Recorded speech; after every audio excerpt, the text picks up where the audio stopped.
네, 경제 인사이트 이어가겠습니다. 이베스트 투자증권의 염승환 이사와 함께 시장 최근 이슈들 살펴보겠습니다. 어서 오십시오. 네, 안녕하세요. 오랜만에 나오셨습니다. 네. 자, 먼저 이 초대형 인수전이 벌어진다. 이것도 뭐 아무래도 시장에서 관심을 가질 수밖에 없는데요. 뭐 국내 최대 해운사, 올해 인수합병 시장의 최대형 HMM. 이 초기 인수 후보군들이 속속 거론되던데 어떤 데들이 있습니까?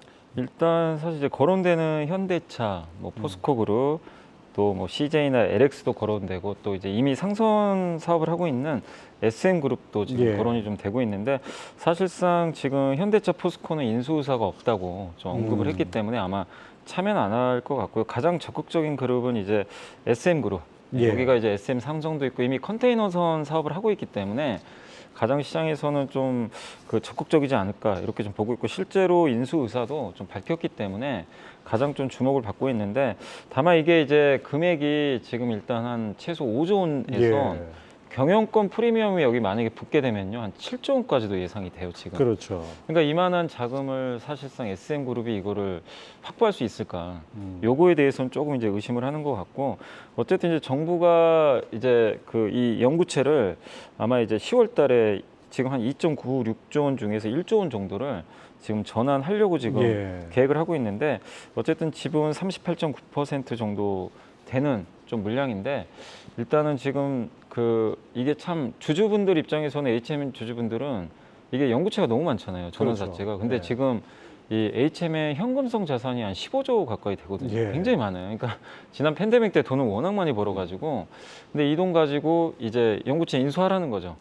인수하면 이제 물량이 안 나올 거 아니에요. 근데 지금 주가는 사실상 좀 저평가다 보니까 근데 이 정부 입장에서는 이거를 만약에 연구체 전환을 안 하게 되면 또 배임 그런 문제가 또 발생할 수 있다고 합니다.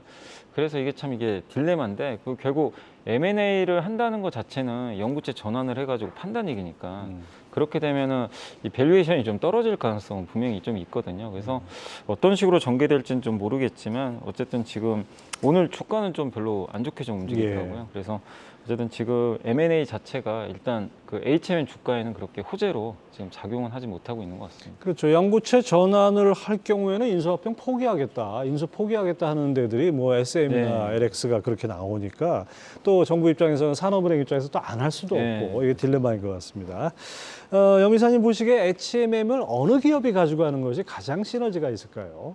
일단 이게 그 컨테이너선 업황이라는 게 진짜 팬데믹 때 너무 많은 돈을 번 거는 좋지만 아시겠지만 1년 만에 지금 업황이 완전 부러져 버렸거든요. 그렇죠. 그렇기 때문에 이게 사이클이 너무 심하니까 또 옛날 같은 호황이 오기가 쉽지가 않아요. 그러다 보니까 이런 경기 민감형 그 업황을 큰 돈 주고 누구도 좀 인수하기는 사실 좀 부담스러울 겁니다.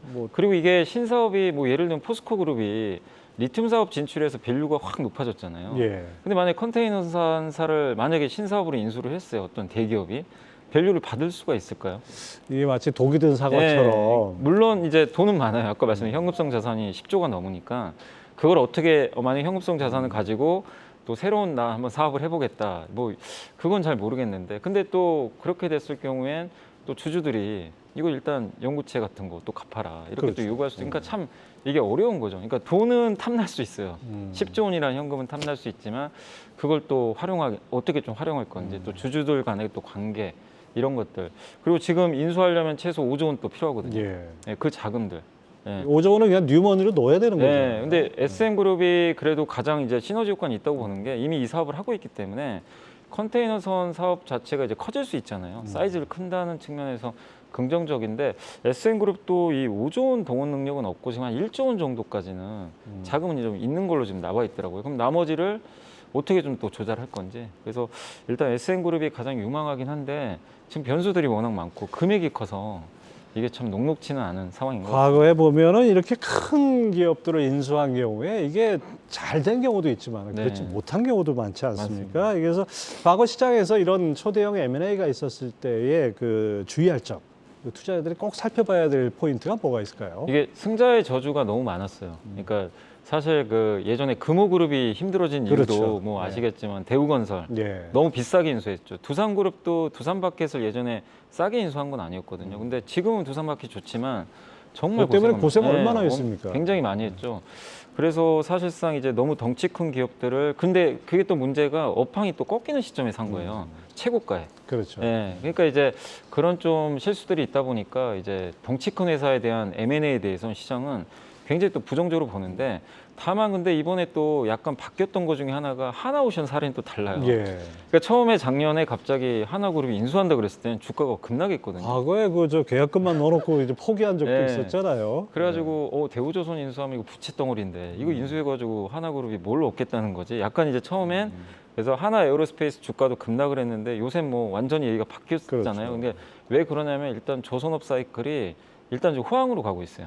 옛날에 그 호황일 때 고점에 사는 게 아니라 이제 지금 막 좋아지잖아요, 사이클이. 그렇죠. 예. 그게 좀 차이점이고 그리고 이 대우조선해양의 장점 중에 하나가 강점이 방산을 하잖아요. 함선도 만들고 그렇죠. 잠수함. 근데 이 사업이 하나그룹과 시너지 효과를 내줄 수가 있어요. 그렇죠. 육해공을 다 네, 완비했다는 거 맞습니다. 아닙니까 이제? 그래서 이런 이제 시너지 효과가 있다 보니까 이번 M&A에 대해서는 오히려 시장이 또 긍정적으로 바라보면서 또 실제 지금 이제 실적도 좋아지다 보니까 그래서 무조건 M&A가 나쁘다. 뭐 옛날에 실패했으니까 그게 아니라 결국에 기업마다 다른 것 같아요. 그러니까 자기네 기업들이 부족한 걸 채워줄 수 있고 업황이 고점일 때 너무 비싸게 사는 것만 아니라면 M&A는 어쨌든 좋은 효과를 내는 것 같아요. 그래서 무조건 우리가 M&A는 잘못됐다 이렇게 볼 필요는 그렇죠. 없는데 다만 이 컨테이너성 업황은 이미 꺾였는데 이 단지 현금이 매력적이니까 이거를 인수할 수 있는 주체가 누가 될지 이건 참 이게 어려운 것 같습니다. 그렇죠. 하이닉스를 SK가 인수했을 때도 사실 처음에는 의구심이 있었지만은 뭐 처음 상당히 괜찮았죠. 네. 그러다가 이제 작년에 반도체 업황 꺾이면서 좀 고전했는데 네. 어쨌든 간에 이 M&A 앞으로 계속 지켜볼 수밖에 없을 것 같습니다. 자, 이어서 이번 주부터는 이제 2분기 실적 시즌이 본격화되는데요. 포스코홀딩스를 시작으로 삼성바이오로직스, 하이닉스, 뭐 삼성전자, LG엔솔 줄줄이 있어요. 실적 전망은 어떻습니까? 그러니까 이미 이제 잠정 실적을 낸 기업들이 꽤 있는데 LG에너지솔루션은 이미 나왔지만 그 잠정 실적은 기대 이하로 좀 실망스럽게 나왔고 포스코홀딩스는 그래도 또 잘 나왔어요. 기대보다 잘 나왔고 삼성전자도 역시 그 물론 뭐 실적이 좋은 건 아닌데 예상보다는 좀 잘 나왔었죠. 예. 근데 이제 관건은 이미 수치는 아니까 이번 주에 다 IR을 하거든요. 이제 설명회에서 예. 우리 실적 이제 확정 실적 발표하면서 앞으로 어떤 전략이고 전망을 할 텐데 그 부분을 좀 여러분들이 주목하셔야 될 것 같고 그래서 이번 주에 제일 중요한 건 역시 삼성전자 같아요.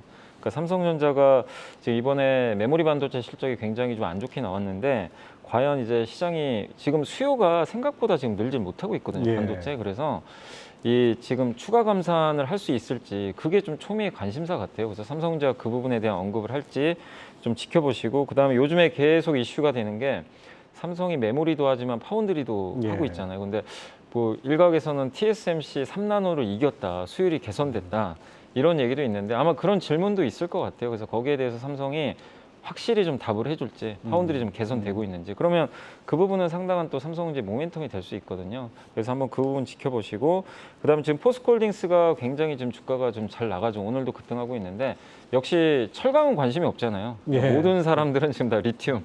왜냐하면 이제 올해 10월부터 시험 생산 들어가는 걸로 알고 있어요. 저기 광양 쪽인가요? 거기서 이제 그 아마 수산 리튬 시험 생산 들어가서 내년부터 양산이 아마 들어갈 것 같은데 그 부분에 대한 이제 그 전략들을 또 확실하게 또 공유해 줄 것 같고 그게 우리 기대 이상이면 또 계속 주가는 좋겠지만 만약에 또 기대 못 미치면 좀 변동성 나올 수 있으니까 그 부분은 한번 지켜보시고 마지막으로 하이닉스 같은 경우는 역시 제일 지금 주목받는 게 HBM 메모리 반도체 예. 여기 엔비디아에 들어가죠. 그렇죠. 요거에 대한 이제 비중이 앞으로 계속 늘어날 여지가 있는지. 그러니까 사실 하이닉스에 대한 관심은 기존의 메모리보다는 이 고대역동에 여기에 예. 거의 다 집중이 되는 것 같아요. 여기에 대한 그림들을 한번 또 확인할 수 있으니까 그래서 실적 자체보다 기업의 전망을 한번 이번 주에 주목해야 될 것 같습니다. 그렇죠. 2분기 실적이라는 건 이미 지나온 거고 네. 앞으로 어떻게 할 것이냐가 중요하겠죠. 염사님이 특별히 이번에 실적 시즌에 기대할 만한 기업 어디가 있을까요? 이번에 이제 저도 좀 자료를 찾아보니까 업종으로는 조선주 실적이 괜찮을 것 같고 자동차 부품, 엔터 항공 업종 이쪽 실적이 좀 상대적으로 좀 잘 나올 걸로 지금 전망들이 나오고 있고 이제 그 주요 기업으로는 HD 한국조선해양, 뭐 넥센타이어 또 엔터 쪽에선 JYP 엔터가 예. 상당히 좋은 실적을 낼 걸로 보고 있고 그 외에 하이비전 시스템 여기 이제 카메라 검사 장비 만드는 기업인데 2분기 실적 추정치가 좀 상향 조정이 됐고, 파마 리서치는 이제 많은 분들이 이게 특히 이제 요새 피부 미용 관심들이 많으시잖아요. 그 이제 주름 개선해주는 그런 관련된 이제 화장품 같은 것도 만들고 있어서 주목을 좀 받고 있는데, 아마 이번 실적도 좋을 것 같고, 예. 또 이 자동차 부품주도 대형 부품사들이 1분기 실적은 좀 실망스러웠는데 이번 2분기 실적 발표 앞두고는 좀 전망치들이 올라가고 있어서 잘 팔린다 그러니까 네. 자동차가. 그래서 그동안은 사실 완성차만 좋았는데 예. 이제는 부품까지 좋아지는 그림이 나오는 것 같아서, 이런 이제 기업들은 한번 여러분들이 좀 한번 비교 분석하셔가지고 공부해 보시면 좋을 것 같습니다. 예, 지금 언급해 주신 종목들 잘 살펴보시고 투자하시기 바랍니다. 자, 최근 2주 동안 이제 반도체를 중심으로 코스피 기업들 실적 전망치가 약간 하향되는 그런 모습인데, 사실 하반기에는 반도체 턴어라운드 한다 그랬잖아요. 근데 네. 지금 한 달이 가까워지도록 뭔가 조금 좀 늦어지는 것 같은 느낌이 들어요. 약간 의구심도 있는 것 같은데 어떻게 보십니까? 이게 가장 문제가, 지금 HBM 같은 AI 반도체에 들어가는 거는 우리 예상보다 훨씬 좋거든요. 그러니까 TSMC도 이번에 뭐라고 했냐면, AI 반도체 이거 내년까지는 이제 쇼티지, 공급 부족이다. 그러면 그만큼 업황이 좋다는 얘기인데, 근데 TSMC가 또 뭐라고 했냐면, 기존의 그 수요들 있잖아요. 예. 그러니까 뭐 레거시라고 하는데 흔히 표현하는 모바일, 뭐 아니면 예전에 데이터 센터, 예. PC는 생각보다 안 좋다. 그러니까 계속해서 재고가 지금 쌓이고 이게 재고가 해소가 안 되는 거죠. 그러니까 우리가 예상하기로는 한 2분기 바닥 찍고 3, 4분기 이게 좀 돌아서서 예. 업황 돌릴 줄 알았는데 지금 그게 점점 지연되는 것 같아요. 그러니까 예상보다 예전 제품에 대한 수요는 훨씬 지금 없는 것 같아요. 근데 그 원인이 중국 때문입니다. 요새 뭐 중국 그렇죠. 뭐 디플레이션 우려다 그래가지고 생각보다 지금 소비가 좀 잘 안 되고 있는데, 중국이 IT 기기의 주요 또 수요처인데 여기서 제품들이 안 팔리면 이 반도체 수요가 늘 수가 없거든요. 우리나라 반도체도 한 3, 40%가 중국으로 가는 걸로 알고 있어요. 예. 근데 거기서 수요가 안 나오면 이게 업황 개선되는 속도는, 딴 거 아무리 뭐 새로운 분야가 좋아진다 예. 해도 주력이 아직 그쪽에 예. 있으니까요. 그러니까 기본적인 건 뭐냐면은 더 나쁘진 않을 거다는 공감은 해요. 근데 여기서 이제 제대로 실적이 터닝하려면 수요가 느는 게 보여야 네. 되는데, 이게 늘 거는 같은데 언제 늘지 지금 아직 모르겠고, 우리 예상보다 훨씬 지금 안 좋다. 이게 좀 그 현재 상황인 것 같습니다. 그래서 이거를 타개하려면 일단은 수요는 우리가 어떻게 할 수가 없어요. 예. 그러니까 사람들이 물건 안 산다는데 뭐 강제로 사게 만들 수 그렇죠. 없으니까, 수요가 어쩔 수 없으면 방법은 기업이 할 수 있는 건 더 감산하는 수밖에 없어요. 그러니까 삼성전자의 추가 감산이 지금 반도체 업황을 더 개선시키려면 더 필요한 시점이 아닌가. 그래서 삼성전자가 지금 감산은 했는데 업계에서는 이거가 좀 부족한 것 같다.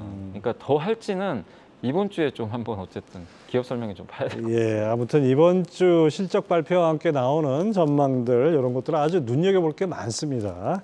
자, 어쨌든 간에 계속해서 AI 부분 계속 이어질 것이다, 이런 뉴스들이 많이 나오고, 마이크로소프트가 기업용 챗GPT를 발표했는데 이거 어떻게 평가하십니까? 그만큼 이제 시장이 형성된다고 봐야죠. 이게 시장이 형성 안 되는데 유료 모델을 이렇게 발표할 이유가 없거든요. 그렇죠. 그렇기 때문에 이제 이 속속들이 유료화 모델들이 나올 것 같고, 일단 마이크로소프트의 강점은 오피스 시장을 장악하고 있잖아요. 많은 지금 직장인분들은 지금도 엑셀 쓰시고 예. PPT로 막 자료 만드실 텐데, 그러니까 집에서 내가 쓰는 거 말고요. 그러니까 이 회사에서 쓰는 모델은 월 구독료를 이제 받고 더 가격을 아마 인상을 할 것 같아요. 그래서 여기서 이제 그 수익을 창출하겠다. 근데 이거 아마 써보신 분들도 아시겠지만, 생성형 그 AI가 이렇게 붙게 되면 내가 엑셀이라든가 PPT 만들 때 그 시간을 굉장히 단축시켜 줍니다. 그러니까 직장인분들은 굉장히 좀 더 편해질 수가 쓸모 있어요. 있죠. 네, 예. 그래서 이거 사실 하나 자료 만드는데 굉장히 시간 오래 걸리잖아요. 근데 이런 면에서 아마 본격적으로 이 시장이 지금 열릴 것 같고, 이게 또 마이크로소프트만 할 게 아니잖아요. 지금 이제 구글 바드 이미 나왔고, 예. 그 다음에 지금 애플도 뭐 애플도 뭐 나온다 참전한다. 그러죠. 그 다음에 지금 얼마 전에 그 일론 머스크는 XAI라는 기업을 또 이제 그렇죠. 창업을 했죠. 그래서 우리도 뛰어들겠다. 그리고 다음 달에는 네이버도 여기에 들어가게 돼요. 8월 24일 날 한국형 생성형 AI 모델 공개되거든요. 그러니까 지금 전 세계 많은 빅테크 기업들이 이 시장에 뛰어드는데, 사실 그럼 결국 기승전 결국 반도체 같아요. 네. 그렇습니다. 네. 자, 반도체는 그렇고 또 오늘 빼놓을 수 없는 얘기가 2차 전지 랠리, 이거 질문을 안 할 수가 없습니다. 2차 전지 아직 모멘텀이 살아있다 이렇게 볼 수 있나요? 2차 전지는 뭐 이렇게 모멘텀이 끝났다고 좀 보기는 어렵고, 왜냐하면 2차 전지도 이게 저도 반도체 2차 전지 공부해 보니까 여기가 산업이 커질 수밖에 없는 게 그 파생되는 산업들이 너무 많아요. 그러니까 왜냐하면 2차 전지 우리 그냥 단지 배터리라고 생각하지만 이 배터리가 전기차만 있는 게 아니라 그렇죠. ESS라는 대용량 저장 장치 있죠. 또 이 배터리를 만들 수 있는 것 중에 우리가 그냥 보통 리튬하면 광물 캐고 요거 생각하는데 그게 거기서 끝이 아니라 폐배터리 산업이 또 있어요. 예. 근데 이 시장도 어마어마하거든요. 그러니까 그러다 보니까 이 분산되는 효과가 너무 크기 때문에 그냥 단지 많이 올랐으니까 끝났다 이렇게 볼 필요는 없고, 다만 이제 앞으로 우리가 2차 전지에서 좀 주목해야 될 건 LG에너지 솔루션의 권영수 부회장님이 올해 연초에 얘기했거든요. 세 가지 본다. 하이니켈 양극재. 거기 대표 주자가 사실 에코프로 예. 그룹이잖아요. 또 LNF 예. 이런 쪽이고, 또 한 가지가 실리콘 응급제. 들어보셨을 거예요. 흑연 말고 실리콘 첨가하면 예. 수명이나 주행 거리가 이제 늘어나거든요. 그래서 그걸 만드는 기업이라든가, 아니면 세 번째가 LFP 얘기를 했어요. 우리 한국이 좀 약점이죠. 약속이 중국이 세죠. 네, 근데 안 할 수가 지금 없어요. 이번 얼마 전에 또 LFP 배터리 탑재한 모델 Y가 나왔는데 예. 굉장히 또 가격이 저렴하거든요. 예, 중국산 테슬라라고. 그러니까 하는. 테슬라가 하면 따라갈 수밖에 없어요, 사실. 그렇기 때문에 LFP. 근데 LFP에는 파우치형 그 배터리가 또 많이 쓰인다고 하니까 또 거기에는 전해질도 많이 들어가거든요. 그래서 여러분들이 2차 전지 내에서도 공부하면 기회들은 아직도 많이 있어요. 그래서 어디가 좀 좋아질지 한번 고민해 보시면 좋겠습니다. 결국 공부해야겠네요. 네, 공부해야 됩니다. 이베스트 투자증권 염승환 이사 함께했습니다. 말씀 감사합니다. 네, 감사합니다.